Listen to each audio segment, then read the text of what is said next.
Hi all, welcome to football arena.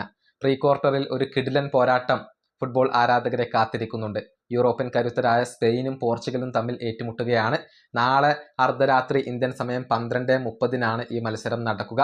ഒരു തീപ്പാറും പോരാട്ടമാണ് football ലോകം ഇപ്പോൾ പ്രതീക്ഷിക്കുന്നത്. സ്പെയിനിന് വെല്ലുവിളി ഉയർത്തുക ക്രിസ്ത്യാനോ റൊണാൾഡോ തന്നെയായിരിക്കും.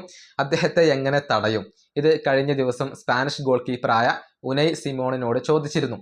അദ്ദേഹം റൊണാൾഡോയെ കുറിച്ച് വ്യക്തമായ രീതിയിൽ സംസാരിച്ചിട്ടുണ്ട്. പെനാൽറ്റി ബോക്സിനകത്ത് റൊണാൾഡോ വളരെയധികം അപകടകാരിയാണ്.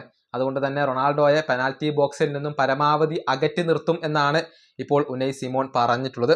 അദ്ദേഹത്തിന്റെ വാക്കുകൾ ഇങ്ങനെയാണ്: പെനാൽറ്റി ബോക്സിനകത്ത് വളരെയധികം നിർണായകമായ ഒരു താരമാണ് റൊണാൾഡോ. ക്രോസുകൾ കൃത്യമായി കണക്ട് ചെയ്യും. ബോൾ ലഭിച്ചാലുടൻ ഡിഫൻഡറെ ബീറ്റ് ചെയ്യും. പെനാൽറ്റി സ്പോട്ടിൽ എപ്പോഴും അവസരങ്ങൾക്ക് വേണ്ടി കാത്തിരിക്കും. പ്രതിരോധ നിര താരങ്ങൾക്ക് എപ്പോഴെങ്കിലും ഒരു മിസ്റ്റേക്ക് പറ്റിയാൽ റൊണാൾഡോ അത് മുതലെടുക്കും. എല്ലാ സാഹചര്യങ്ങളും കൃത്യമായി റീഡ് ചെയ്യുന്ന ഒരു വ്യക്തിയാണ് റൊണാൾഡോ. അതുകൊണ്ട് തന്നെ ബോക്സിനകത്ത് അദ്ദേഹത്തെ സൂക്ഷിക്കേണ്ടതുണ്ട്.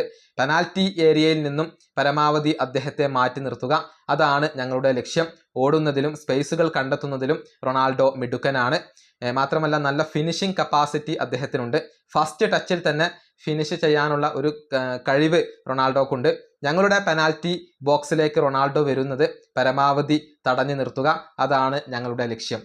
ഇതാണ് സ്പെയിനിന്റെ ഗോൾ കീപ്പറായ ഉനൈ സിമോൺ പറഞ്ഞിട്ടുള്ളത്. പരമാവധി റൊണാൾഡോയെ പെനാൽറ്റി ബോക്സിൽ നിന്നും മാറ്റി നിർത്തും എന്നാണ് ഇപ്പോൾ സ്പെയിൻ ഗോൾ കീപ്പർ പറഞ്ഞിട്ടുള്ളത്. പെനാൽറ്റി ബോക്സിനകത്ത് റൊണാൾഡോ അപകടകാരിയാണ് എന്നുള്ള ഒരു റിയാലിറ്റി അദ്ദേഹം തിരിച്ചറിയുന്നുണ്ട്.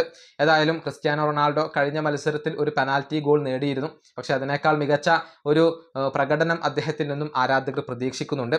സ്പെയിനെതിരെയുള്ള മത്സരത്തിലും സ്റ്റാർട്ടിംഗ് 11-ൽ റൊണാൾഡോ ഉണ്ടാകും എന്നാണ് ഇപ്പോൾ പ്രതീക്ഷിക്കപ്പെടുന്നത്. ഈ വീഡിയോ അവസാനിപ്പിക്കുന്നു. അടുത്തൊരു വീഡിയോയിൽ കാണാം.